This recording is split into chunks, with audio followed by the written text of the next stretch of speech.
Assalamualaikum warahmatullahi wabarakatuh.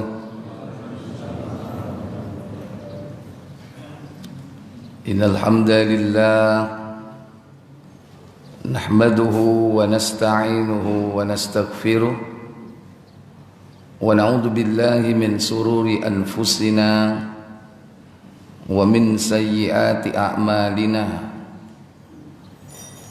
Man yahdihillahu fala mudilla lahu wa man yudlil fala hadiya lahu wa asyhadu an la ilaha illallah wahdahu la syarika lahu wa asyhadu anna Muhammadan abduhu wa rasuluhu la nabiyya ba'da. Allahumma salli wa sallim wa barik ala Muhammadin sallallahu alaihi wa ala alihi wa ashabihi wa man tabi'ahum bi ihsanin ila yaumiddin, amma ba'd. Puja dan puji syukur kita panjatkan hanya untuk Allah tabaraka wa ta'ala yang telah melimpahkan nikmat kepada kita dengan nikmat yang banyak sekali sehingga tak sanggup kita menghitung-hitungnya. Nikmat terbesar yaitu nikmat iman, nikmat Islam, nikmat yang diperintahkan kita untuk memeliharanya hingga datangnya malakul maut. Sehingga sering kita dengarkan para muballigh, para khatib menyerukan kepada kita, wala tamutunna illa wa antum muslimun. Jangan kalian mati melainkan sebagai seorang muslim. Semoga Allah memberikan kita istiqomah, diberikan nikmat husnul khatimah. Semoga salawat dan salam selalu tetap terlimpah kepada junjungan kita Nabi besar Muhammad sallallahu alaihi wasallam beserta seluruh keluarga dan keturunan beliau, para sahabatnya dan seluruh pengikutnya hingga tibanya hari kiamat. Ikhwatal iman, Bapak Ibu, saudara-saudari yang dirahmati Allah Jalla wa'ala, melanjutkan pembahasan tafsir surah-surah pendek. Pada pertemuan sebelumnya kita baru membahas suratul Fatihah, separuh untuk Allah dan separuh untuk hambanya, untuk kita semua. Itulah surah Al-Fatihah yang disebut dengan banyak sebutan, yang kemudian Allah sendiri membagi surah Al-Fatihah menjadi dua. Qasamtus shalah, aku bagi salat itu, kata Allah, menjadi ala kismain, menjadi dua bagian. Bagian pertama untukku, kata Allah, dan bagian yang lain untuk hambaku. Dan untuk hambaku apa yang dia minta. Mulai ayat pertama, alhamdulillahi rabbil alamin, ar-rahmanir rahim, maliki yaumiddin, iyyaka na'budu, itulah untuk Allah. Adapun separuhnya, wa iyyaka nasta'in, kemudian dilanjutkan pada ayat yang kelima, ihdinas siratal mustaqim, tunjuki kami dengan jalan yang lurus, siratal ladzina an'amta alaihim, jalannya orang-orang yang telah engkau beri nikmat atas mereka, yakni minan nabiyyin, di antara para nabi, was-siddiqin, orang-orang yang jujur, yang benar, wasyuhada, orang-orang yang mati syahid, wassalihin, dan orang-orang yang saleh. Itulah orang-orang yang telah mendapatkan nikmat dari Allah. Tentu harus memenuhi persyaratan kalau ingin dikumpulkan bersama mereka. Wa hasuna ulaika rafiqa, karena mereka adalah teman yang sebaik-baiknya. Syaratnya yaitu may yuti'illaha war rasul, yakni taat kepada Allah dan taat kepada Rasul. Itulah permintaan kita.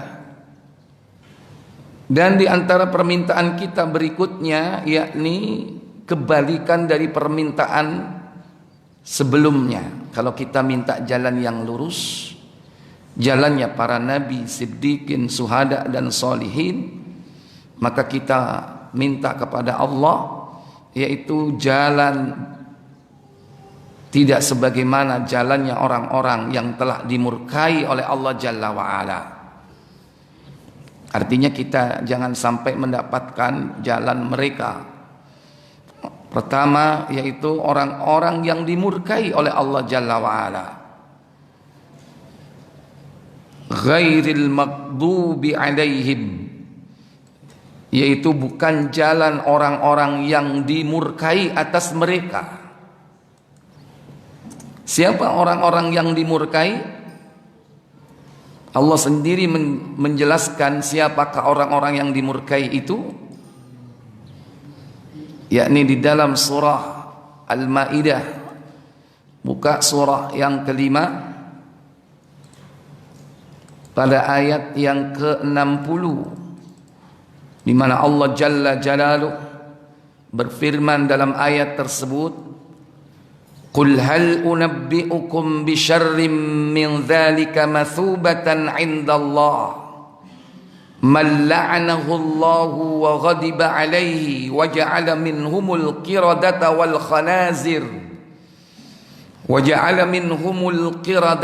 khanazir wa 'abadat taghut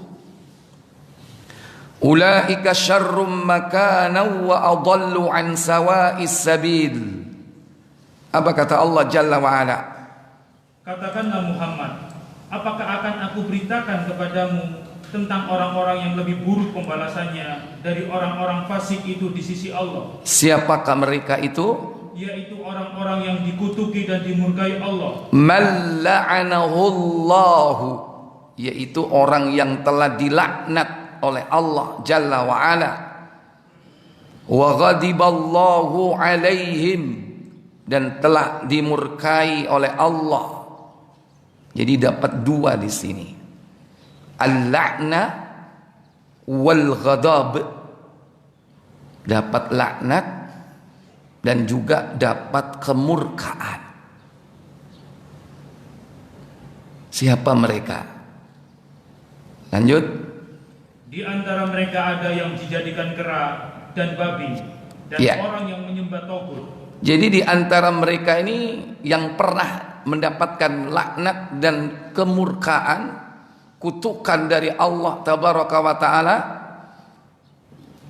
yakni orang-orang yang telah dijadikan oleh Allah kirdun. Apa itu?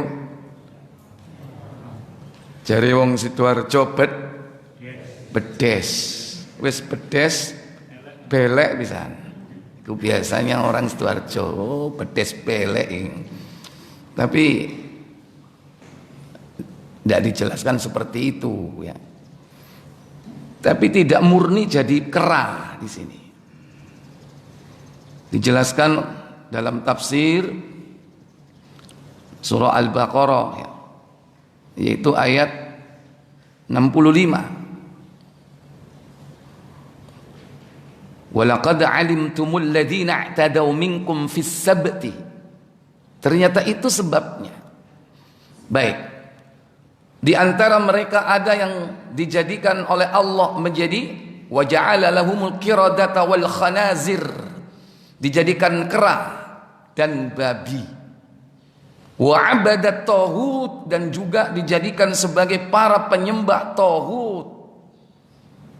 Taghut itu man ubida bi ghairillah wa huwa taghut, apa saja yang diibadahi selain Allah, minal jin, baik dari kalangan jin, wan nas, mau dari kalangan manusia, termasuk juga yakni pemimpin-pemimpin yang dijadikan sebagai sesembahan seperti Fir'aun, atau apa saja yang diibadahi, bahkan bukan hanya makhluk hidup, bisa jadi adalah benda-benda mati, itu termasuk daripada tauhid. Dzalika syarrum makana, mereka itulah lebih buruk tempatnya. Tidak ada kedudukan yang lebih rendah dan buruk melainkan mereka adalah syarrul bariyah, seburuk-buruk makhluk yang hidup di muka bumi ini. Kenapa? Karena dia telah melakukan kekufuran. Dan mereka lebih tersesat dari jalan yang lurus. Wa adallu an sawa'is sabil. Baik. Ternyata Allah Jalla wa'ala sebutkan yang pernah dimurkai, dilaknat oleh Allah menjadi kera dan babi adalah orang yang telah melanggar perjanjian, yakni tentang hari Sabtu. Dalam surah Al-Baqarah ayat berapa tadi? 65. Sudah dibuka? Silakan dibaca. Apa kata Allah tabaraka wa ta'ala? وَلَقَدْ عَلِمْتُمُ الَّذِينَ اعْتَدَوْا مِنْكُمْ فِي السَّبْتِ فَقُلْنَا لَهُمْ كُونُوا قِرَدَةً خَاسِئِينَ. Apa kata Allah? Dan sesungguhnya telah kamu ketahui orang-orang yang melanggar di antaramu pada hari Sabtu. Lalu kami berfirman kepada mereka. Apa katanya? Jadilah kamu kera yang hina. Kunu qiradatan khasiin. Jadilah kau kera yang hina.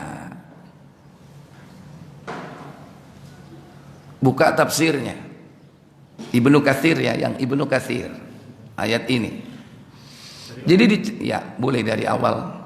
Jadi tentang ayat ini, orang-orang yang dimaksud melanggar hari Sabtu itu orang Yahudi. Karena mereka itu memiliki hari khusus untuk beribadah kepada Allah pada hari Sabtu. Tapi justru yang mereka lakukan, dia tinggalkan ibadah khusus itu. Malah sibuk mencari dunia. Karena tempat mereka ini dekat laut. Sehingga mereka sibuk mencari ma'isyah. Dia tangkap ikan di hari itu. Dan yang ditangkap itu gak tanggung-tanggung ya. Ikan apa yang dipancing, yang dijala mereka? Nek sampean golek iwak apa? Petik. Oh iku biyen sik cilik senengane opo-opo. Ya, nek gak petik sepat ya. Nah itu. Paling banter mujair. Kutuk, wah itu larang saiki. Kalau kita cari, maaf, ikan itu biasanya ikan apa? Kalau di kolam pancing, bandeng, keren udah itu, ya kan, gurami. Ya. Tapi ini yang dicari ikan apa ini? Tahu nggak ikan apa? Baik, baca tafsirnya. Allah SWT berfirman bahwa sesungguhnya kalian, hai orang-orang Yahudi, telah mengetahui azab yang menimpa penduduk kampung itu yang durhaka terhadap perintah Allah dan melanggar perjanjian dan ikrarnya yang telah Dia ambil dari kalian, yaitu kalian harus mengagungkan hari Sabtu dan menaati perintahnya. Dikatakan demikian karena hal tersebut disyariatkan bagi mereka. Akan tetapi pada akhirnya mereka membuat kilah, yaitu tipu daya, agar mereka tetap dapat berburu ikan di hari Sabtu, yaitu dengan cara meletakkan jaring-jaring dan perangkap-perangkap ikan sebelum hari Sabtu. Apabila hari Sabtu tiba dan ikan-ikan banyak didapat sebagaimana biasanya, ikan-ikan tersebut terjerat oleh jaring-jaring dan perangkap-perangkap tersebut. Anehnya itu di luar hari Sabtu itu nggak ada ikan. Tapi begitu hari Sabtu, tangkapan ikannya banyak sekali. Itu ujian itu. Kalau kita ada hari khusus Jumat, di luar Jumat, kau ono wong tuku. Totolane sopo iki sing tuku. Begitu hari Jumat, banyak customer datang. Hati-hati kon. Nek Yahudi tadi pedes sampean tadi apa? Hah? Ini ujian Allah Jalla wa'ala. Kalau dulu orang Yahudi diuji dengan banyaknya ikan di hari Sabtu itu, sehingga mereka meninggalkan hari Sabtu itu dengan alasan, wah ini mumpung banyak tangkapan ini, ikannya banyak. Dan belum disebutkan ya ikannya di situ ya. Belum. Ikan ini adalah ikan yang paling besar. Apa itu? Ikan paus. Makanya Yahudi itu sampai sekarang hobinya berburu ikan apa? Ikan paus. Tutuk lele rek. Ini jaring mancing ikan paus. Mungkin barangkali dia ngerti kenapa? Welcome food di surga itu, kalau di hotel kan welcome drink, maling, lemon tea, ya kan? Di surga itu nanti ada welcome food, hidangan pertama kali masuk surga. Apa itu? Hati ikan paus dan lembu surga. Mungkin Yahudi timbangane gak oleh nang kono. Tak goleki saiki ya, aku tak goleki iwak paus. Antum pernah makan ikan paus enggak? Ojo ati nih, ikan paus pernah enggak makan? Ya. Iku gak paus iku, paus stat itu. Ikhwatal iman.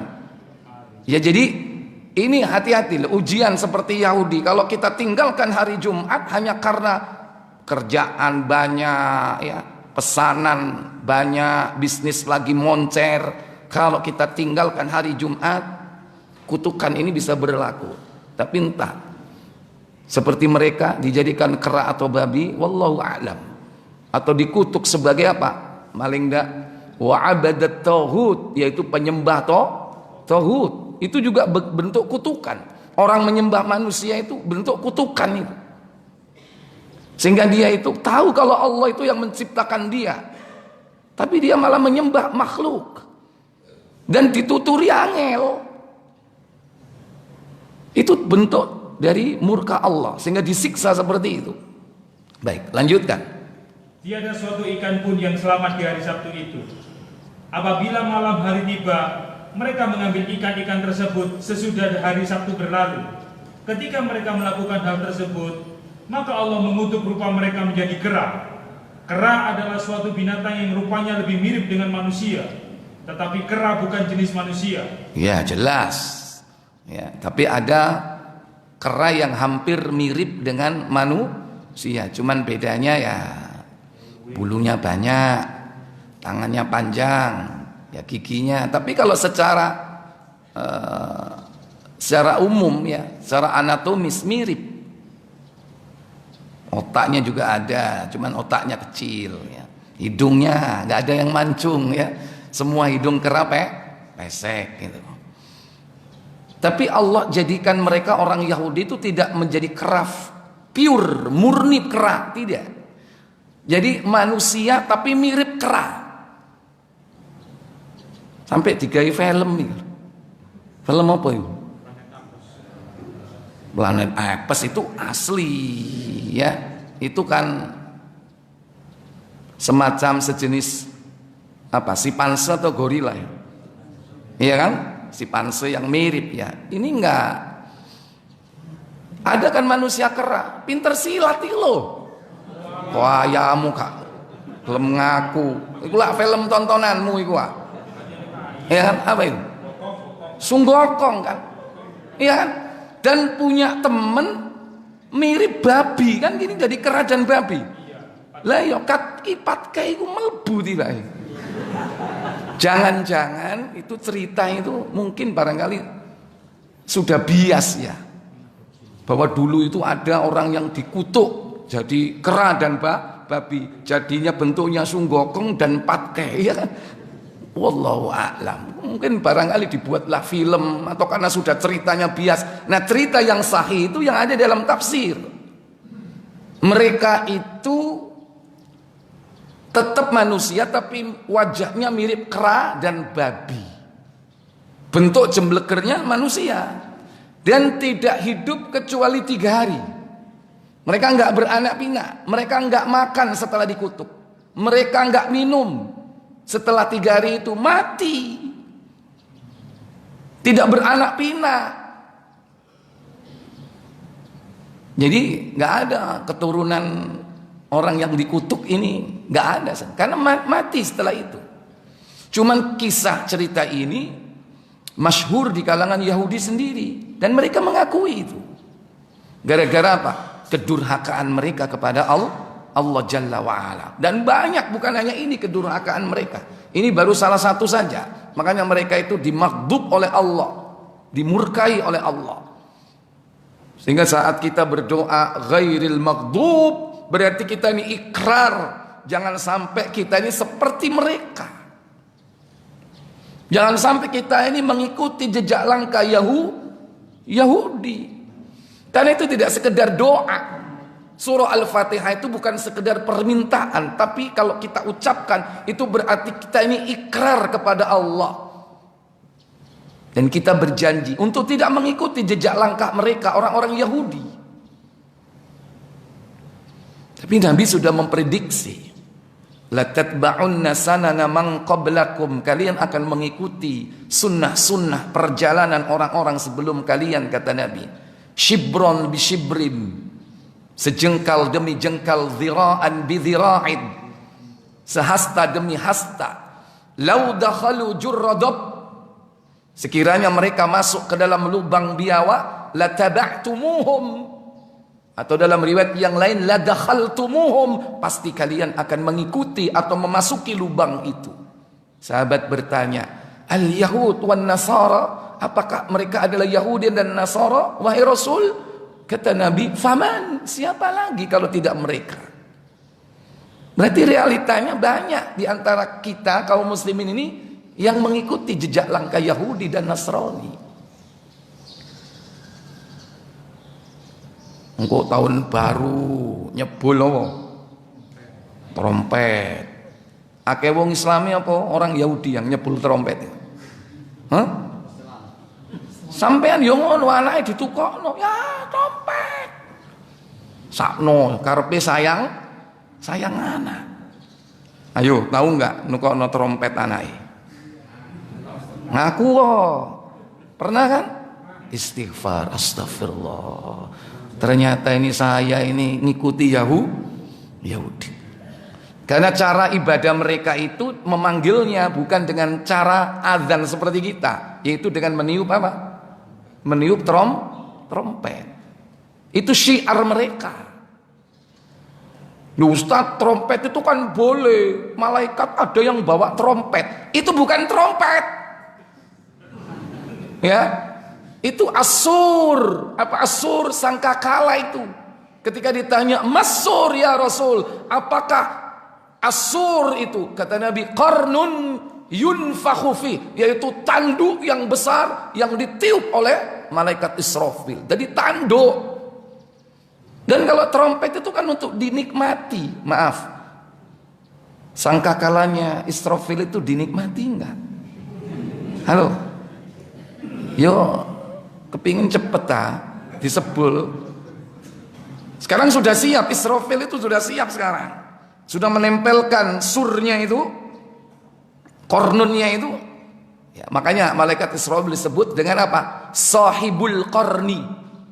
Ada yang disebut dengan Dzul Qarnain, ya, Dzul Qarnain yang memiliki 2 tanduk, terkenal dalam Al-Qur'an kan?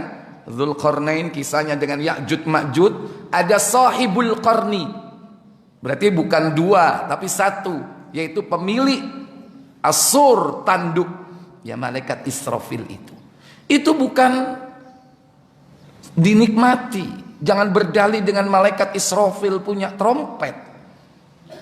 Kalau Yahudi itu melakukannya karena memang itu syiar mereka. Kita jangan mengikuti mereka. Sekalipun realitanya Nabi sudah memprediksi 14 abad yang lalu bahwa kaum muslimin ini pasti akan mengikuti jejak langkah mereka. Makanya orang itu harus faham dengan doa yang dia ucapkan dalam suratul Fatihah. Bukan sekedar permintaan, tapi ikrar. Doa itu ikrar, statement yang kita ucapkan untuk merubah mindset kita. Bahwa kita ini seakan berjanji tidak akan mengikuti perjalanan orang Yahudi. Ghairil maghdubi, bukan jalannya orang-orang yang dimurkai.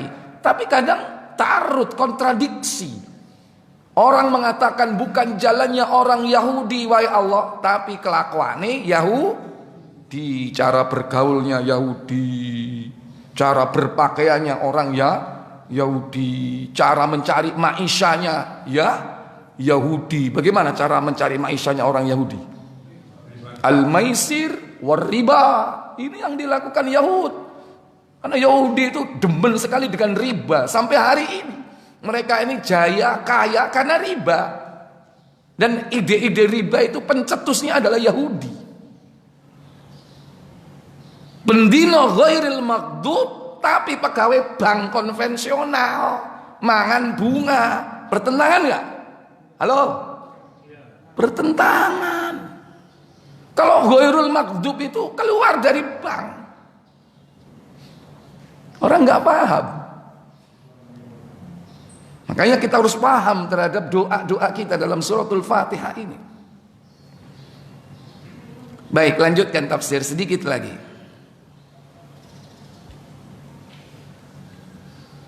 Demikian pula perbuatan dan tipu muslihat mereka, mengingat apa yang mereka lakukan itu menurut lahiriah mirip dengan perkataan yang hak, tetapi batiniahnya berbeda, bahkan kebalikannya. Maka pembalasan dikutuk menjadi kera itu merupakan balasan dari perbuatan mereka sendiri yang disesuaikan dengan jenis pelanggarannya. Iya, sesuai dengan jenis pelanggarannya. Makanya dikasih kutukan yang mirip dengan karakter orangnya. Bedes, tahu karakter bedes? Sampai ngei gedang, cekel tangan kanan. Kasih gedang lagi, cekel tangan apa? Kiwa. Uncalono gedang meneh, dicekel tangan mau. Cekel sikil. Ya, itu apa? Karakter bagaimana? Tomak, rakus, serakah. Apa meneh? Tomak, rakus, serakah, loba. Itu bahasa Al-Quran. Bahkan mereka itu apa? Lebih tomak daripada orang musyrik. Sehingga dijelaskan dalam Al-Baqarah ya, ayat 96 kan? Wala tajidannahum ahrasan nasi ala haya wa minal ladzina asyraku, dan kalian akan jumpai mereka orang yang paling loba dalam kehidupan dunia ini, paling tamak dalam urusan dunia. Wa minal ladzina asyraku, bahkan dia lebih tamak daripada orang-orang musyrik. Yawaddu ahaduhum law yu'ammaru alfasana, sehingga mereka itu pengen masing-masing di antara mereka memiliki usia berapa tahun? 1000 tahun. Yo, itu karena saking tomaknya. Nah, kita jangan mengikuti mereka. Sampai cukup lah. Umur Kanjeng Nabi ku 63. Karena Nabi sendiri mengatakan al-umru ummati baina sittin wa sab'ina sana. Umur umatku itu antara 60 70. Wis ojo suwe-suwe. Kepingin 100 tahun, 90 wae bongkok, 100 melungker kon. Kayak apa-apa. Ya. Jadi kita dikasih usia 70 itu sudah plafon atas. Nun sewu, paip berapa paip? Berapa Pak? 72. Bonus 2 tahun. Berarti harus sudah siap sewaktu-waktu. Ya. Dan kalau udah tua itu Pak, maaf, ibadah itu berkurang apa semakin meningkat? Poso wis gak kuat. Ya kan? Poso sunnah maksudnya. Sholat sudah nggak bisa sempurna. Tidak ada waktu yang sangat berharga dekat kita dengan Allah kecuali waktu sujud. Dan sujud yang sempurna menempelkan 7 anggota tubuh. Dahi, hidung, 2 telapak tangan, 2 lutut, 2 kaki. Tapi nek wis tuwa lungguh nang kursi, sujudnya nang ndi? Halo? Halo? Di atas kursi, ya kan? Itu berarti menunjukkan berkurang atau meningkat? Berkurang. Makanya ojo tua-tua. Ya. Kalau perlu itu meninggal saat kita ini lagi kuat-kuat kencengnya ibadah. Kalau semakin tua sudah. Ya kita nggak tahu usia kita berapa. Kita berharap tetap istiqomah. Tapi Nabi itu sudah memberikan warning kan antara 60-70. Itu artinya apa? Wis ojo pikiran dowo-dowo. Kita ini pendek mempersiapkan dirinya, nggak perlu jangka terlalu jauh. Baik. Jadi orang Yahudi adalah orang yang tomat. Makanya dia dikutuk menjadi apa? Kerah, rakus. Di dalam tafsir diterangkan Ibnu Katsir, generasi mudanya dikutuk menjadi kerah. Nah, yang dikutuk menjadi babi itu generasi tuanya. Yang generasi tua ini lebih paham kitab Taurat sebetulnya. Dikutuk menjadi babi. Kenapa kok babi? Apa karakter babi itu? Jorok. Dan babi itu nggak punya ghirah, nggak punya kecemburuan. 2 ayam jago, 1 ayam betina. Untuk merebut betina ini, apa yang dilakukan 2 ayam jago ini? Halo? Tukaran. Menang, kok petok kayak ini. 2 kambing jantan dengan 1 betina. Apa yang dilakukan untuk merebut betina? Tarung. Ya kan? Itu ghirah, punya kecemburuan. Artinya apa? 1 itu 1 pasangan, kayak sok karonan. Nek babi 2 jantan, 1 betina, karonan. Gentian yo. Nggak punya ghirah. Makanya kita ini dilarang makan babi. Karena apa? Karena karakter hewan itu bisa ada pada diri kita. Jijik. Dan karakternya seperti itu. Makanya orang yang makan babi, orang-orang kafir itu dayus dan nuzius. Nggak punya ghirah, nggak punya kecemburuan. Bojone digonceng wong, jarno, konco lawas jarno. Aku yang ngono kok duwe konco lawas. Itu ciri karakter dayus dan nuzius. Dan itu persis seperti babi, seperti itu. Itu bedanya dengan hewan yang lain. Tapi ini ayam boleh dimakan nggak? Pendino, bukoya ayam. Ya, kambing boleh nggak? Boleh, kambing bagus malahan. Makanya 2 ini dilarang dan termasuk binatang yang diharamkan dimakan. Babi jelas. Dalam Al-Quran, Al-Baqarah, Al-Ma'idah disebut. Kalau kera, ada nggak di dalam Al-Quran? Halo?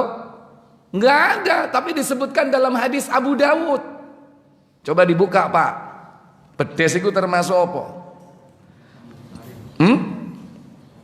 4604. Abu Dawud 4604.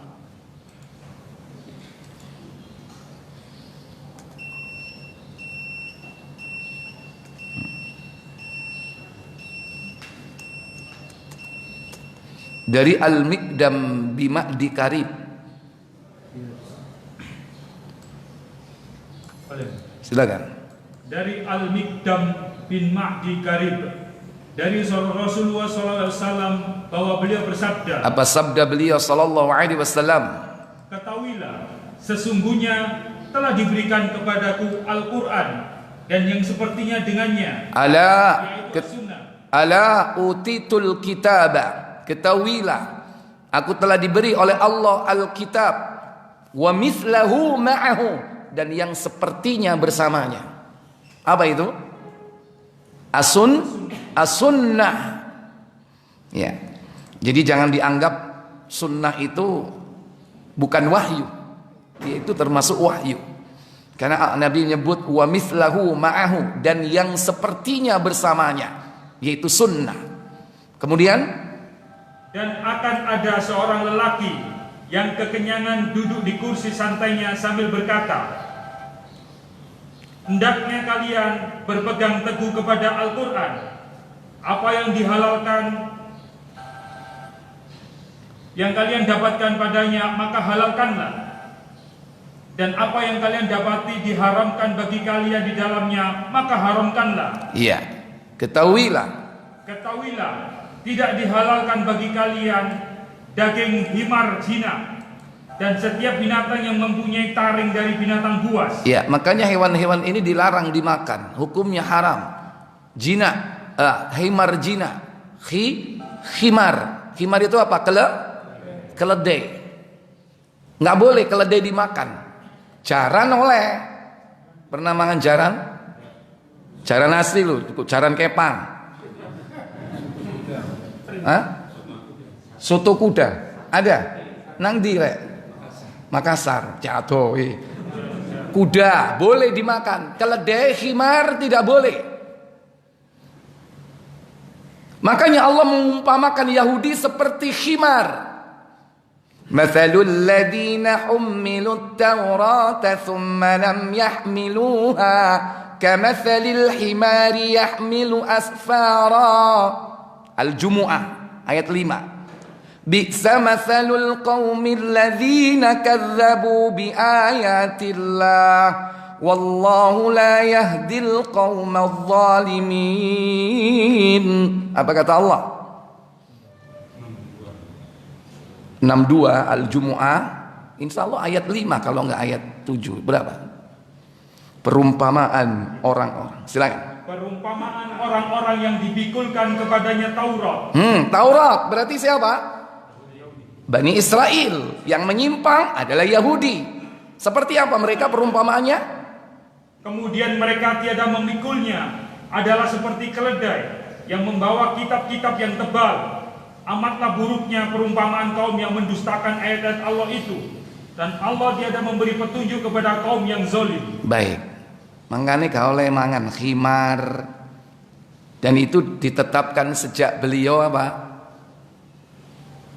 Perang Khaybar. Perang Khaybar ini menaklukkan bentengnya Yahudi.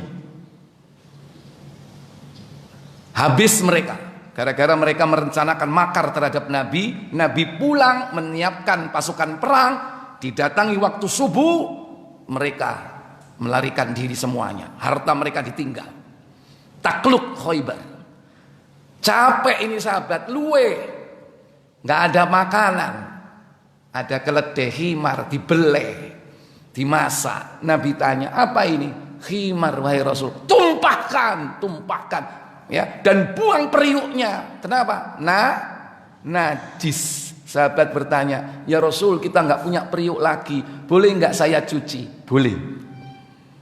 Berarti dibersihkan dari najis. Berarti khimar ini najis dan nggak boleh dimakan. Persis waktu itu sedang menaklukkan orang-orang Yahudi, mangan khimar. Sejak saat itu diharamkan. Di sini disebutkan tidak dihalalkan bagi kalian memakan daging khimar jina. Yang kedua, dan segala jenis binatang yang bertaring dari jenis binatang buas. Afwan, bedes, wal monyet, wal ketek, maaf. Bertaring atau tidak? Hah? Bertaring enggak? Ngene hati-hati kon, aja keluyuran nang Magelang ya. Borobudur soalnya nang kono akeh krengsengan bedes. Ya. Kadang-kadang itu kepikir ndelok Borobudur, lha apa kon niku? Blakeraan rono iku. Ya, kadang-kadang mangan sembarangan kalau di sana itu. Nek rodok sebelah titik Solo, nah iku RW sing akeh. Ya, RT gak ono ya kan. RW alias anjing. Hati-hati. Bertaring juga enggak? Bertaring. Baik, kita kembali ke pembahasan, yaitu Yahudi yang dimurkai oleh Allah Jalla wa'ala. Apa sebab mereka dimurkai oleh Allah Jalla wa'ala? Coba dibuka Ali Imran ayat 112.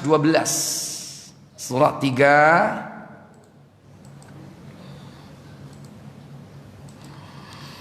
ayat 112. Duribat alaihimudz zillatu aynama suqifu illa bihablim minallahi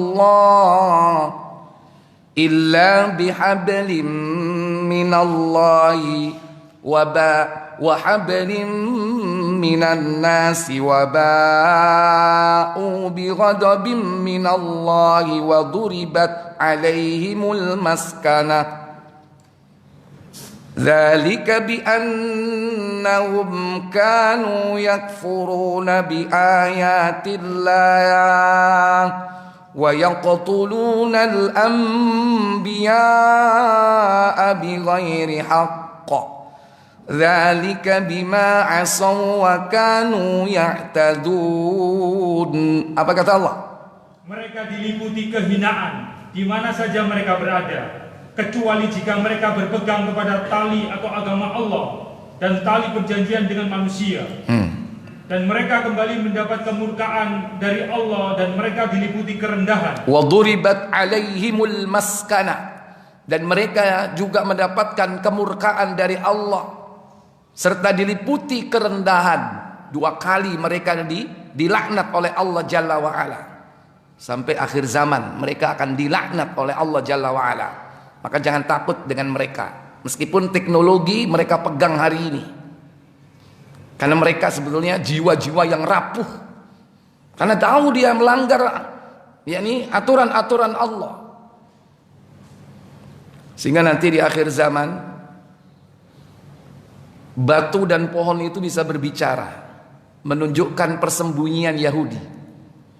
Tidak akan terjadi kiamat, la taqumus sa'ah hatta yuqatilul muslimun al-yahud, hingga orang-orang muslim ini memerangi orang-orang Yahudi, sehingga batu pohon itu bisa berbicara, berpihak kepada kaum muslimin, mengabarkan kepada kaum muslimin tentang persembunyian mereka. Sehingga ketika batu dan pohon itu dijadikan persembunyian, mereka mengatakan, ya Abdallah, wahai hamba Allah, ya muslimin, wahai orang-orang Islam, ta'al, kemarilah, wara'al yahud, di belakangku ada Yahudi, faqtulhu, bunuh dia, illa gharqat, kecuali satu, pohon gharqat, wa huwa minal yahud, dan pohon gharqat ini adalah pohon dari kalangan Yahudi. Nah sekarang ini banyak ditanam di Israel pohon ini, dan sebagian pula ditanam di Palestina yang dibawa kekuasaan mereka. Pohon gharqat. Mereka kalau sembunyi di situ, mereka aman. Karena semua batu-batu dan pohon-pohon itu akan memberitahu tentang persembunyian mereka. Karena mereka ini habis nanti. Dajjal mati karena pemimpin yang mereka tunggu adalah Dajjal. Kalau Dajjal sudah dibunuh Nabi Isa, Yahudi habis nanti. Jadi Yahudi itu sebetulnya bangsa yang gak ada apa-apanya dibandingkan kaum muslimin. Kalah mereka. Justru yang bangsa yang ditakuti itu yang kejam banget itu namanya Ya'jud Ma'jud. Karena nanti kaum muslimin tidak berhadapan-hadapan langsung, perang tanding enggak. Senjatanya doa, karena kaum muslimin terisolasi nanti di Gunung Tursina dan berdoa sehingga Allah turunkan penyakit. Jadi matinya mereka dengan penyakit, mati semua seperti matinya satu tubuh, mati siji, mati kabeh. Itu Ya'jud Ma'jud. Dengan apa? Dengan ad-du'a. Ad-du'a silahul mu'min. Doa itu adalah sebaik-baik senjatanya orang mukmin. Kenapa? Doa-doa mereka mustajab. Karena biang keroknya sudah dihabisin oleh Nabi Isa. Apa? Babi. Babi itu nanti dibunuh semua oleh Nabi Isa alaihissalam. Karena misinya di samping hakaman muksiton, menjadi hakim yang adil, yang kedua wa yaqtulul khinzir, membunuh babi. Semuanya dibunuh semua. Karena itu sebab zaman sekarang ini doa kita nggak dikabulkan oleh Allah, karena perut kita ini kadang-kadang tanpa sengaja sudah terkontaminasi dengan babi. Bukan makan sate babi guling, babi bantal, bukan, ya kan? Tapi Babi ini sudah dibuat zat-zat yang merupakan campuran makanan. Jadilah shortening, jadilah gilatin, jadilah lecitin, jadi lard, dicampur di roti, di kue, di bakery, di es krim, di permen. Kita nggak mau tahu, sing penting enak. Susu apa dicampur? Oh iya, ada yang memang dicampur. Makanya hati-hati sekarang ini dengan makanan-makanan yang sudah terkontaminasi zat-zat yang kita nggak jelas. Ustadz kan kita nggak tahu, nggak dosa. Memang nggak dosa, nggak tahu. Tapi doa kita nggak dikabulkan. Kalau kita tahu kita makan, dua apa? Dosa karena kita tahu. Yang kedua, doa kita tidak dikabulkan. Mana dalilnya? Di Muslim 971. Wis gak usah diwoco. Ya, karena Nabi menunjukkan cerita seorang laki-laki yang berdoa dalam perjalanan. Bukankah itu doa yang mustajab? Kemudian Nabi mengatakan, famat amuhu haram, makanannya dari yang haram. Wa mashrabuhu haram, minumannya dari yang haram. Wa malbasuhu haram, pakaiannya dibeli dari yang haram. Yang keempat apa? Wa ghudhiya bil haram, dia dibesarkan dari harta yang haram. Maaf, seorang anak kadang tahu atau tidak, dia dibesarkan oleh orang tuanya dari yang haram. Hah? Nggak tahu. Berarti nggak tahu pun tetap. Kata Nabi, fa'anna yustajabula, bagaimana mungkin doa orang ini dikabulkan? Kayaknya jangan sampai anak-anak kita ini terkontaminasi dengan barang haram karena kita. Doa mereka tidak dikabulkan hanya karena kita sembarangan ngasih konsumsi. Padahal kita berharap gak doa anak kita? Halo? Berharap gak? Berharap sekali. Kalau kita meninggal dunia, siapa yang kita harapkan doanya? Anak yang soleh. Itu paling utama. Satu aja anak yang soleh berdoa cukup dibandingkan 1000 orang yang kau undang untuk tahlilan. Wong siji kok mei 100. Masih lebih bagus mana? 1000 orang itu atau 1 orang? 1 orang. Kenapa? Yang datang kau undang itu bisa jadi nggak ikhlas karena fulus. Amin, amin. Ayo rek, berkati rek. Ya kan? Nggak ikhlas. Tapi kalau anak yang soleh dia berdoa, ikhlas nggak? Ikhlas. Nggak ada tendensi dia berdoa untuk orang tuanya. Ikhlas nih. Makanya kita persiapkan sekarang ini. Investasi yang paling besar itu anak untuk kita. Dan doa yang kita harapkan. Makanya jangan dikotori makanannya. Sekalipun mereka nggak tahu. Doanya tidak dikabulkan. Wa ghudhiya bil haram, dia dibesarkan dari harta yang haram. Fa anna yustajabula, bagaimana mungkin doanya dikabulkan oleh Allah? Terutama hati-hati, karena orang kafir itu tahu orang Islam itu nggak bisa dikalahkan, karena dia punya senjata yang paling ampuh. Apa senjatanya orang Islam? Tauhid dan doa. Berdoa tok gak tauhid, bablas tungani, nggak nembus, nggak sama frekuensinya. Tauhid dan doa ini senjata yang paling ampuh. Dan orang kafir tahu, makanya dua-duanya ini dirusak. Dirusak dengan kesyirikan, kekufuran, dan doanya dengan dirusak dengan apa? Dengan memberi makanan yang haram. Berapa banyak masuk makanan-makanan haram di negeri kita? Kita nggak mau tahu. Sing penting keren, sing penting enak. Oh ini gengsi kalau makan ini. Hati-hati. Baik, kembali kepada babi. Kepada apa? Kera. Disebutkan di situ. Mereka diliputi oleh kerendahan. Yang demikian itu karena apa? Dzalika bi annahum yakfuruna bi ayatillah. Ali Imran. Yang demikian itu karena mereka kafir kepada ayat-ayat Allah. Yakfuruna bi ayatillah. Kufur kepada ayat-ayat Allah. Dan yang kedua, dan membunuh para nabi tanpa alasan yang benar. Wa yaqtulunal anbiya'a bighairil haqq, yaitu membunuh para nabi tanpa alasan yang hak, yang benar. Dzalika bima asaw wa kanu ya'tadun, dan yang demikian itu disebabkan mereka durhaka dan melampaui batas. Mereka durhaka dan melampaui batas. Pertama, disebutkan dalam ayat ini mereka kufur terhadap ayat-ayat Allah. Allah sudah menetapkan hukum loh, dirubah sama mereka. Hukum maaf, had, hudud. Contoh, hukum bagi para pezina, hukumannya apa? Rajam, dirubah sampai Yahudi. Dirubah bagaimana? Siapa yang tahu? Door prize rek. Iki kayak door prize duduk ya? Bukan ya? Oh bukan. Tak pikir iki kayak door prize lumayan oleh Quran. Iya betul. Yaitu mereka merubah hukuman rajam bagi pezina. Orang yang berzina di zaman mereka itu bukan dihukum rajam. Padahal hukum Allah sejak zaman Taurat sampai hari ini gak pernah dirubah hukum itu. Dirubah dengan apa? Dirubah dengan mengecat orang yang berzina itu dengan warna hitam, dicet kuwabeh awake ireng. Nek saiki duduk sing nang perapatan iku ya manusia silver. Sampeyan ro manusia silver. Surabaya gak ono, Jakarta sing akeh. Jadi sekarang ada metode mengemis baru, berdiri di perempatan, ini dicat full body silver semua. Supaya menarik perhatian. Ya Allah kasihan. Semoga Allah memberi hidayah. Lah salate ya apa nek ngono iki? Berarti pasti enggak salat. Ini contoh. Nah Yahudi itu dulu membuat produk hukum seperti itu. Coba dibuka Sahih Muslim nomor 1670 78 79 80.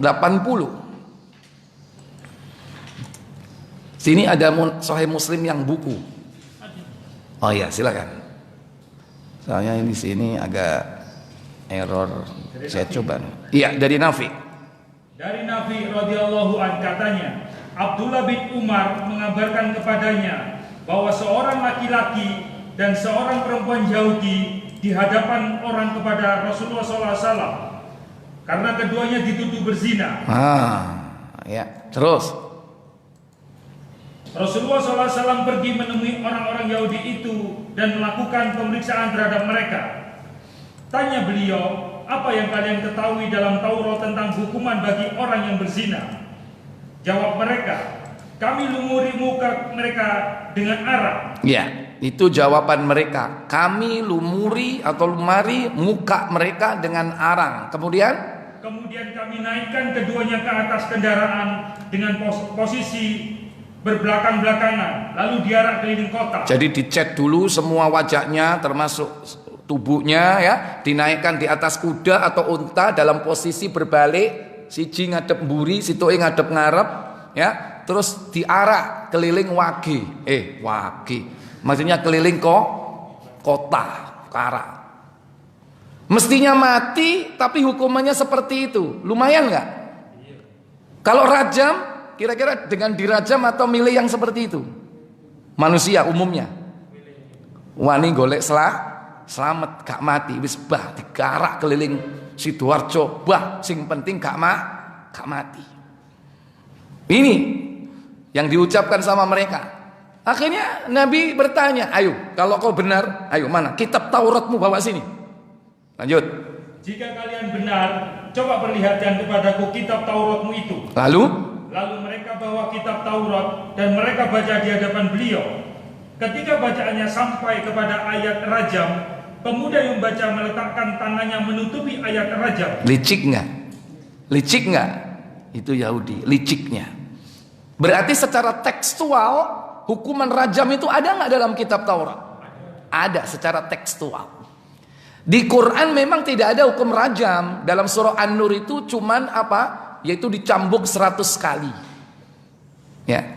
Tapi hukuman rajam itu ada di hadis. Satu.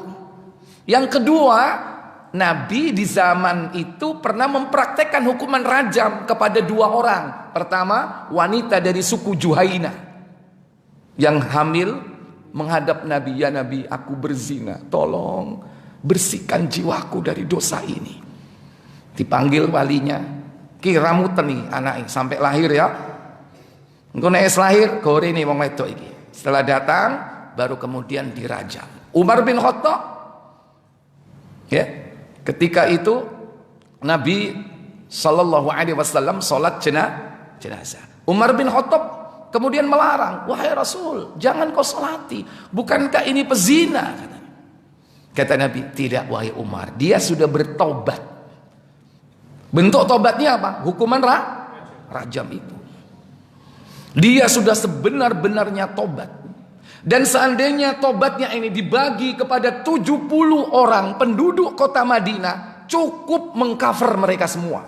Kenapa? Karena dia ikhlas, menyerahkan diri untuk Allah. Kalau orang ngero tapi ngaku.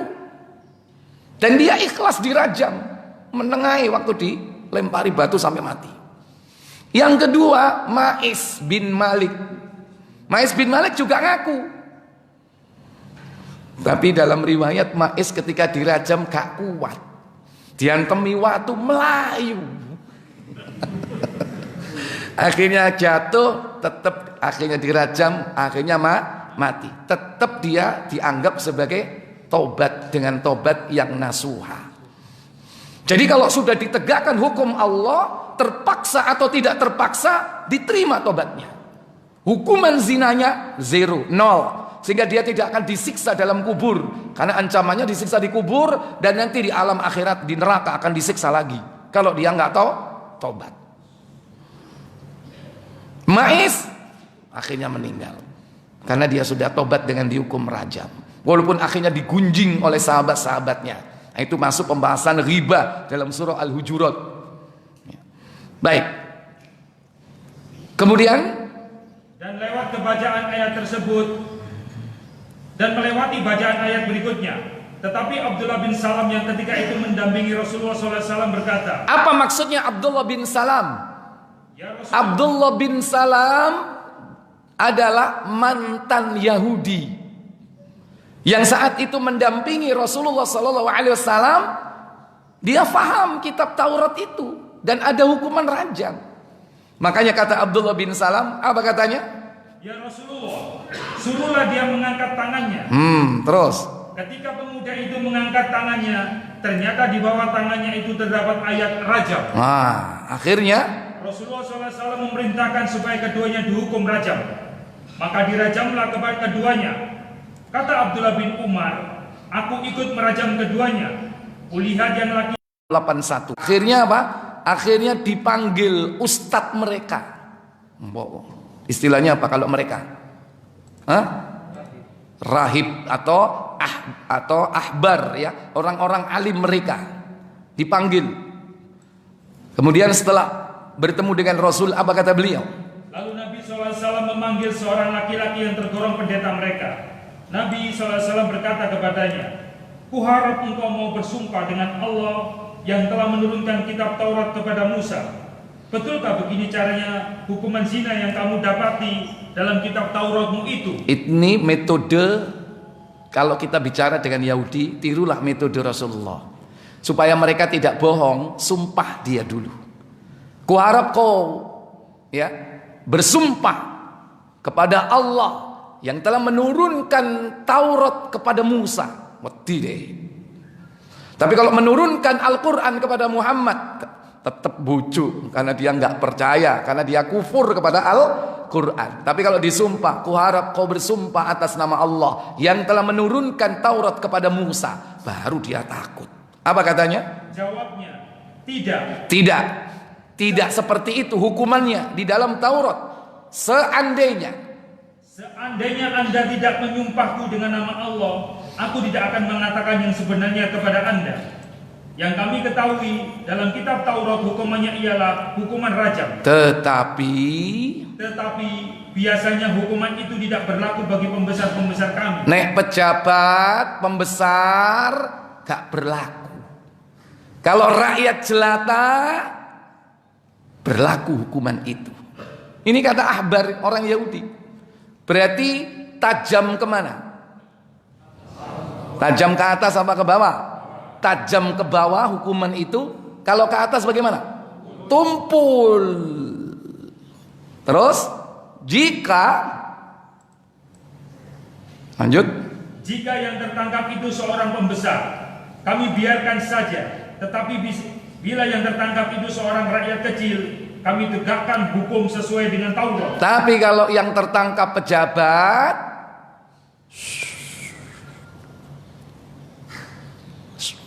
ojo delok. Berlagak pura-pura nggak tahu. Ya, itu yang terjadi. Tapi kalau rakyat jelata yang kena, wah keras, tegas, ditegakkan hukum sesuai Taurat. Ada nggak di zaman sekarang? Halo? Ada? Berarti sekarang niru dulu, apa dulu niru sekarang?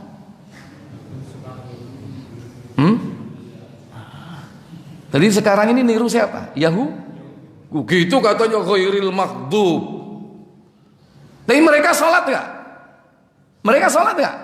Ghairil maghdub bukan jalannya orang-orang yang kau murkai, yaitu Yahudi, tapi kelakuannya ditiru. Ini peringatan bagi mereka yang menegakkan hukum. Banyak penegak-penegak hukum. Jangan sampai meniru mereka orang Yahudi ini. Al-maghdub, karena mereka dimurkai karena sebab itu. Yakfuruna bi ayatillah, kufur kepada ayat-ayat Allah. Hukum Allah dirubah. Akhirnya kami bermusyawarah membicarakan hukum yang dapat kami tegakkan bagi pembesar dan rakyat biasa. Ini kitab Allah, hukum Allah diamandemen, dimusyawarahkan. Ayo rek, opo iki? Enake. Ya Allah. Beraninya dia memusyawarahkan hukum Allah, dirubah, yang halal jadi haram, yang haram jadi halal. Akhirnya diputuskan apa? Kami putuskan menghitamkan tubuh dan mendera pelaku zina sebagai ganti hukuman rajam. Selesai orang itu berkata, maka Rasulullah SAW bermunajat kepada Allah SWT. Wahai Allah, sesungguhnya akulah orang yang pertama-tama menghidupkan kembali perintahmu setelah mereka hapus perintah itu. Lalu beliau perintahkan supaya Yahudi yang melakukan zina itu dihukum dengan hukuman rajam. Iya. Jadi sekalipun Yahudi tetap ditegakkan hukum oleh Rasulullah sesuai dengan kitabullah, yaitu dihukum rajam. Dan hukuman ini nggak akan berubah sampai kapanpun, sampai akhir zaman. Taurat, Zabur, Injil, Al-Quran tidak berubah. Sama seperti mencuri juga begitu. Hukumannya apa? Dipotong tangan, tidak akan pernah berubah. Maka siapa saja yang bisa lepas dari hukum dunia, pasti dia tidak akan bisa lepas dari hukum akhirat. Wa yaqtulunal anbiya'a bighairi haqq. Dan mereka suka membunuh para nabi. Tidaklah muncul nabi di kalangan Yahudi, mesti mereka ini jajal. Coba iki jarene nabi. Apa? Pateni. Yahudi itu begitu.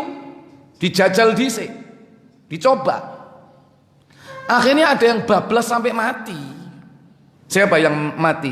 Nabi-nabi di kalangan mereka. Satu, Nabi Yahya bin Zakaria, termasuk bapaknya juga Nabi Zakaria digergaji, ya kan? Itu di tangan mereka mati.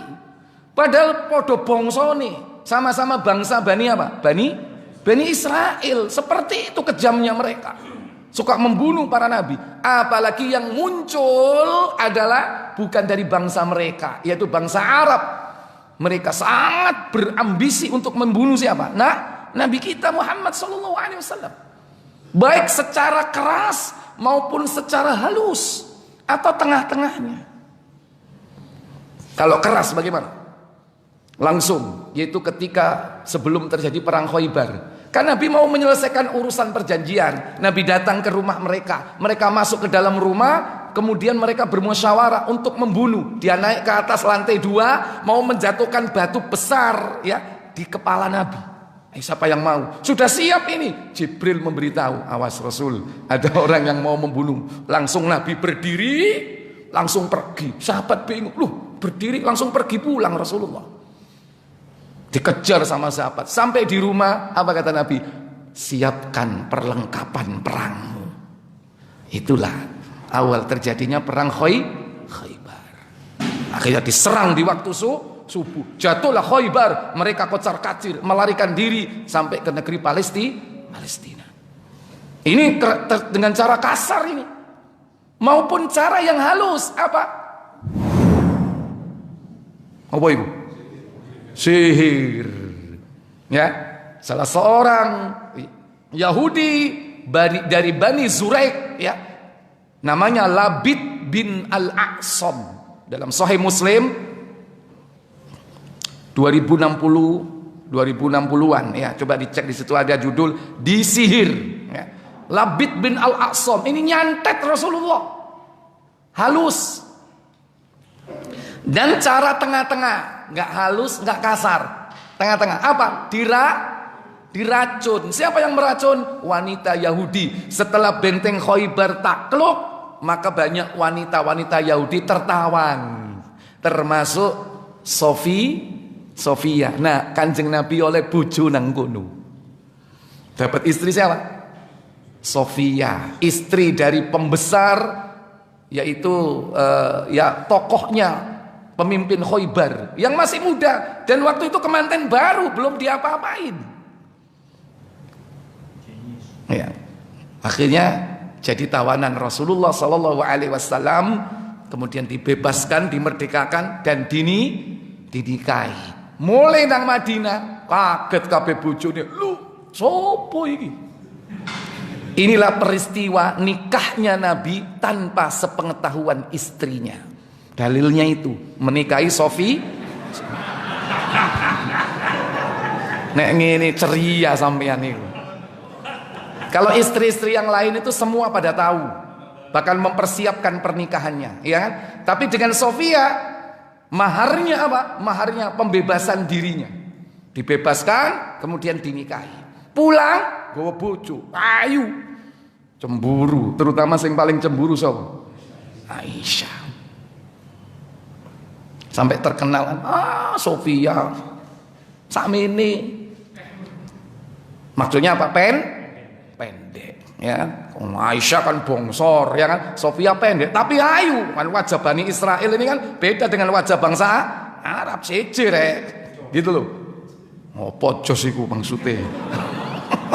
Kemeruh niku. Ya. Jadi itu. Makanya Nabi SAW marah itu ketika melihat Aisyah. Melihat Aisyah mengatakan seperti itu, mukanya merah. Wahai Aisyah, jangan kau ucapkan ucapan itu lagi. Kalau seandainya ucapanmu itu dimasukkan ke laut, dia akan menjadi busuk merah. Padahal apa? Mengatakan, Sofia itu segini. Maksudnya apa? Pendek. Memang pendek, asli pendek. Tidak setinggi Aisyah. Tapi itu gak boleh. Itulah riba. Dzikruka akhaka bima yakra, membicarakan saudaramu tentang sesuatu yang tidak disukainya. Kalau orangnya dengar pasti nggak suka. Oh, ndek kon niku meteklo, pendekar, ya kan? Nggak suka orang dipanggil seperti itu, ya kan? Pendek, mekar misalnya, kan bisa sakit hati orang yang mendengarkan seperti itu. Walaupun memang kenyataan, realita dan faktanya seperti itu. Ya, jadi benteng Khaybar itu keras. Setelah dikumpulkan wanita-wanita tawanan perang ini, ada wanita yang berniat jahat kepada Nabi, menghadiahkan daging kambing kesukaan Nabi. Nabi itu paling suka daging apa? Daging kambing. Bagian apa? Bagian paha. Orang bilang sampil. Depan apa belakang? Depan, bukan belakang, ya. Jadi bagian depan, sampilnya depan, bukan belakang. Nek belakang itu awakmu. Soalnya ndeloki dagingnya akeh, tapi yang disukai Nabi itu sampil kaki bagian depan. Nah, tapi daging ini ditaburi oleh racun. 20551, ya kan? Diracun judulnya. Ada disihir. Ini cara-cara mereka untuk membunuh Nabi SAW. Dan kebiasaan mereka sampai hari ini, Yahudi itu suka membunuh para nabi. Apa yang dibunuh? Karakternya. Pembunuhan karakter itu sampai kapanpun bisa. Semua manusia sepakat, ya. Nabi kita Muhammad itu adalah manusia nomor 1. Orang barat, orang kafir meneliti, orang yang berhasil merubah wajah peradaban dunia, nomor 1 itu dicantumkan siapa? Muhammad. sallallahu alaihi wasallam. Tapi tetap saja orang Yahudi ini berusaha untuk merusak citra nama baik beliau. Digambarkan Rasul itu suka perang, menyebarkan agama dengan pedang, bahwa Rasul itu istrinya banyak, ya dijuluki atau dituduh sebagai seksmania karena istrinya banyak. Berapa? 11. Padahal dia nggak tahu Nabi Sulaiman yang digembar-gemborkan sebagai pemimpin mereka, bojone luwe akeh. Berapa istri Nabi Sulaiman? 70. Muslim 1641. Bojone Sulaiman itu berapa? 70 orang.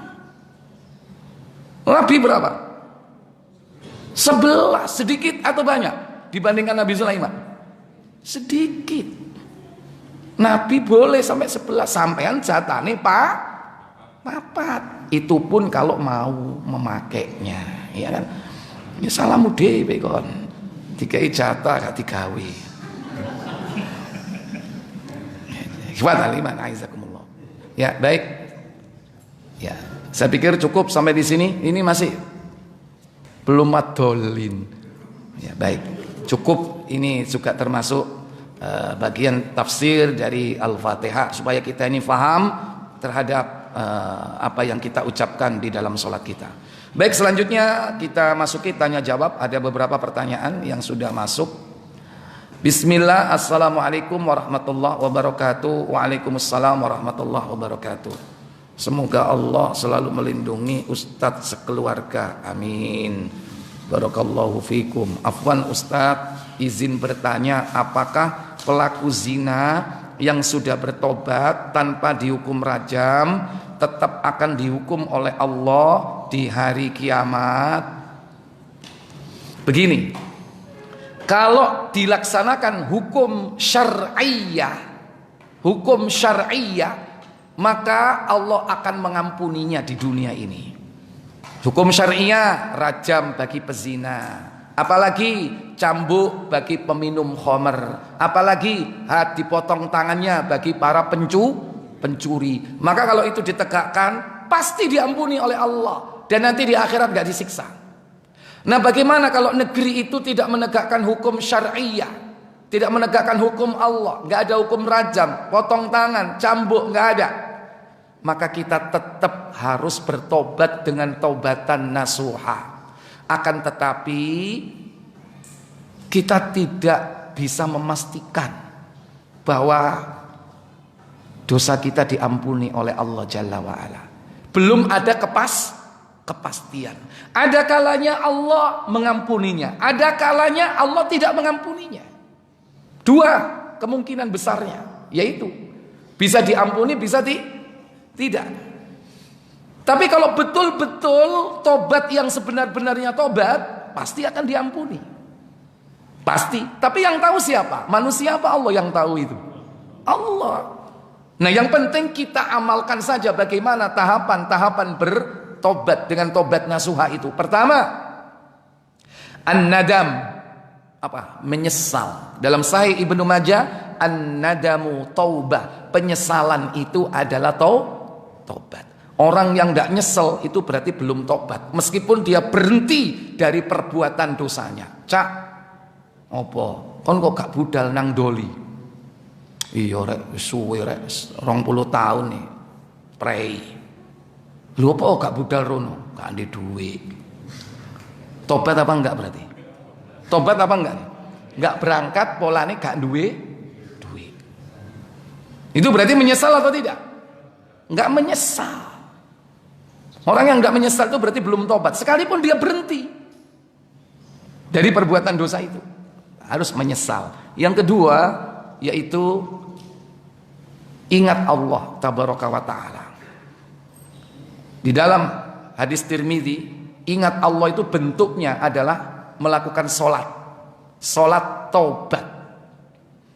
Buka Tirmidzi,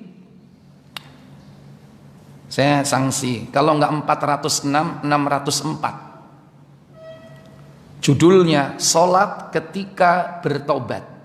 Solat ketika bertobat. Dalam Quran itu dalilnya adalah surah Ali Imran ayat 133. Wa idza fa'alu fahishatan aw zalamu anfusahum dzakarullaha fastaghfaru lidzunubihim wa man yaghfiru dzunuba illallah walam yusirru ala ma fa'alu wa hum ya'lamun.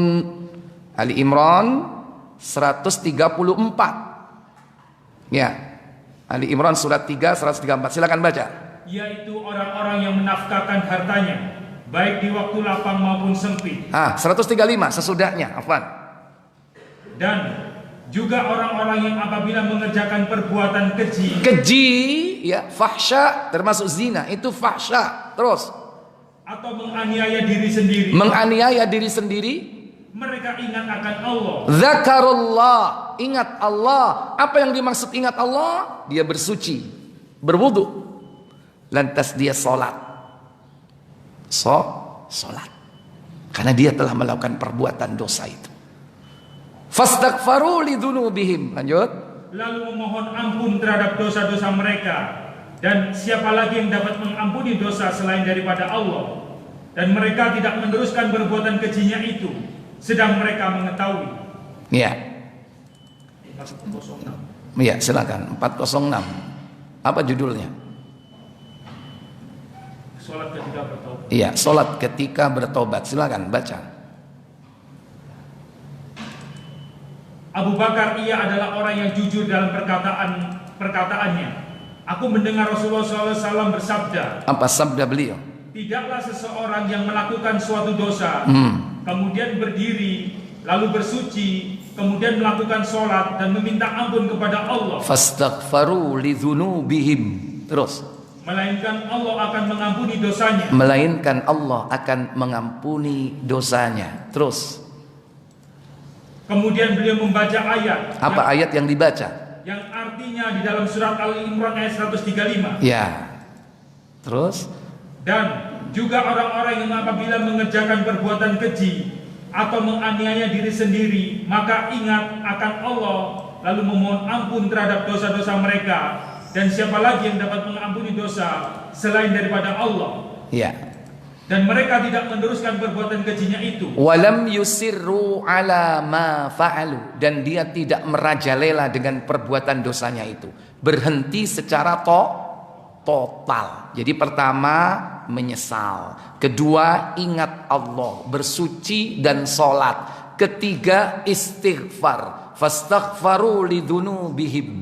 Ya. Kemudian walam yusirru ala ma fa'alu, yaitu berjanji tidak mengulangi lagi. Berarti berhenti secara total. Wis ojo nyerempet. Ya, nek ngelakoni zina, gendakane akeh, busek iku jenenge nanggone pun buke. Ojo sik disimpen ae. Nek sik disimpen durung tobat. Sampeyan hobi gendakane akeh, nomere nang pun buk sik ono, berarti durung tobat. Nek tobat blank, kosong nama-nama mereka. Lu status gak tak hubungi wis 30 tahun. Iya saiki keluargamu harmonis. Nek meneh bengkerengan mbek bojomu, kon kok bingung, iseng telepon. Yang kok dungaren Mas? Iya yang aku tukaran mbek bojoku. Mulai. Masuk enggak peluang syaitan di situ? Masuk. Mangane buseket. Itu bentuk tobat. Segala celah sekecil apapun dihilangkan, dihapus kalau orang sudah betul-betul tobat. Walam yusirru ala ma fa'alu wa hum ya'lamun, dan dia tidak merajalela dengan perbuatan itu padahal dia tahu. Itu yang keempat. Yang kelima, menutup dengan amal soleh. Dalilnya Al-Furqan ayat ke-70. Mulai dari 68, 69, 70. Walladzina la yad'una ma'allahi ilahan akhar wa la yaqtuluna an-nafsa allati harramallahu illa bil haqqi wa la yaznun Wa man yaf'al dzalika yalqa athama yudha'af lahul 'adzabu yaumal qiyamah wa yakhlud fi muhanah. Coba baca ayat 68 dulu Pak Aib. Silakan. Surah Dan orang-orang yang tidak menyembah Tuhan yang lain beserta Allah dan tidak membunuh jiwa yang diharamkan Allah membunuhnya kecuali dengan alasan yang benar dan tidak berzina. Barang siapa yang melakukan demikian itu, niscaya dia mendapat pembalasan dosa-dosanya. Iya, di dunia dia akan dihukum. Kalau tidak dihukum di dunia, akan dilipat gandakan di akhirat siksanya, yaitu yakni akan dilipat gandakan azab untuknya pada hari kiamat, dan dia akan kekal dalam azab itu dalam keadaan terhina. iya, wa yakhlud fihi muhana, dan dia akan kekal di dalam azab tersebut dalam kondisi terhina. Tapi dikecualikan siapa mereka? Illa man taba wa amana wa amila amalan salihan faulaika yubaddilullahu sayyiatihim hasanat wa kana Allahu ghafurar rahima. Apa kata Allah Jalla wa Ala? Kecuali orang-orang yang bertaubat, beriman dan mengerjakan amal soleh, maka kejahatan mereka diganti Allah dengan kebajikan mereka. Diganti Allah dengan kebajikan, dan Allah Maha Pengampun lagi Maha Penyayang. Iya, jadi ini yang harus dilakukan. Setelah tobat, beriman, maka harus mengerjakan apa? Amal soleh. Jadi kerjakan lawannya. Kalau dulu mungkin suka ngentit, nyolong, haknya orang lain diambil dengan cara zalim. Kebalikannya, kalau kita tobat berarti apa lawannya yang harus dilakukan? Rajin apa? Sedekah. Nek biyen suka misu, titik-titik so. Nek gak nyisu itu kurang mantep ya kan. Itu. Nah, sekarang kalau tobat apa? Sering zikir, ucapan-ucapan kalimat thayyibah yang diucapkan. Kebalikannya, karena kita diperintah wa'at bi'is sayyi'atal hasanata, ikuti perbuatan burukmu dengan perbuatan baikmu, tamhuha, niscaya yang baik itu akan menghapus yang buruk. Tirmidzi 1987. Itu tentang hadis tersebut. Ikuti perbuatan burukmu dengan perbuatan baik. Jadi ditutup dengan amal soleh. Jadi lakukan kebalikannya yang berlawanan dengan itu. Nek biyen rajin, hobi gendaan, ya kan? Maka ganti dengan lawannya. Apa lawannya? Kok kawin? Sampai nek urusan kawin kok seneng sih.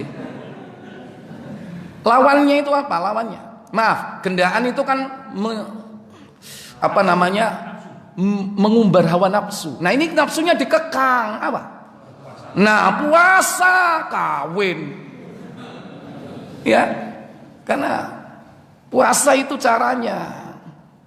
Ya, kawin kan cuma terbatas. Ya ma'syaras syabab, man istata'a minkumul ba'at wa falyatazawwad. Hei para pemuda, jika kau sudah mampu memberikan nafkah, nikahlah. Kenapa? Fa innahu aghaddu lil basar. Nikah itu karena dapat menundukkan pandangan mata. Wa ahsanu lil fard, dapat mensucikan kemaluan. Fa illam yastati, apabila kau tidak mampu, fa alaihi bisawm. Ojo kawan kawin tok siji ae. Baru kalau kita nggak mampu, rajin-rajin berpuasa. Itu sebagai ganti amal solehnya yang harus sering-sering diamalkan. Ikuti perbuatan buruk dengan perbuatan baik. Insya Allah kalau kita sudah tobat sebenar-benarnya tobat, pasti Allah akan mengampuni. Tapi masih gunda gulana, diterima enggak ya tobatku? Aku biyen iki wis, ya Allah, bejat aku. Kenapa kok aku baru sadar saiki, ya Allah? Menyesal. Dan kita beramal soleh. Amal solehnya terus ditingkatkan terus. Walaupun ada keraguan-raguan, artinya apa? Masih belum pasti. Justru itulah hikmahnya ada sikap roja dan khauf. Kita berharap Allah mengampuni kita, dan kita takut akan adab dan siksanya, dan kita takut kalau tobat kita tidak diterima oleh Allah Jalla wa'ala. Supaya dengan jiwa dua itu, khauf dan roja, yang harus seimbang, ibarat dua sayap kanan dan kiri, ya, itulah khauf dan roja, sifat yang harus ada pada diri kita, agar kita ini senantiasa istiqomah. Karena kalau orang itu ada kepastian, maaf ya, kalau ada kepastian itu kadang mulai delewer. Udah surat dari langit, Anda telah diampuni dosanya. Sip, bancaan benih. Wong kan ngono biasa nih. Habis itu ngelakoni mana? Kalau nggak pasti, tidak ada informasi tentang itu, kita akan tetap berusaha mempertahankan tobat kita itu sampai mati. Kalau dirajam kan pasti diterima, tapi wis mati, gak iso lapo-lapo maneh, iya kan? Tapi kalau kita nggak dihukum rajam, masih bisa berbuat banyak, makanya tidak diberitahu. Seandainya kita diterima tobatnya, sama seperti Lailatul Qadar, nggak ada informasi siapa yang bakal atau yang sudah dapat di antara kita, nggak ada. Tandanya itu nggak ada secara fisik, tandanya cuman apa? Kauniyah, alam. Dan itu pun sesudah terjadi. Lailatul Qadri lailatun sabihatuha tatlu'us syamsu laisa laha syu'a. Malam Lailatul Qadar adalah suatu malam yang di subuh pagi harinya matahari terbit, tidak ada sinarnya, alias redup. Tapi wis kasep. Ya Allah, saiki rek. Waduh, mak bengi ndelok bal-balan aku rek. Sudah selesai. Tandanya alam, tapi tanda orangnya nggak ada. Dapat Lailatul Qadar tambah mencorong gitu, nggak ada. Ya. Justru itu kenapa Allah menyembunyikan seandainya orang diterima tobatnya, supaya dia tetap mempertahankan tobatnya terus sampai dia mati. Saya pikir cukup, kita tutup kafarat majelis. Subhanakallahumma wa bihamdik, asyhadu an la ilaha illa anta, astaghfiruka wa atubu ilaik. Wassalamualaikum warahmatullahi wabarakatuh.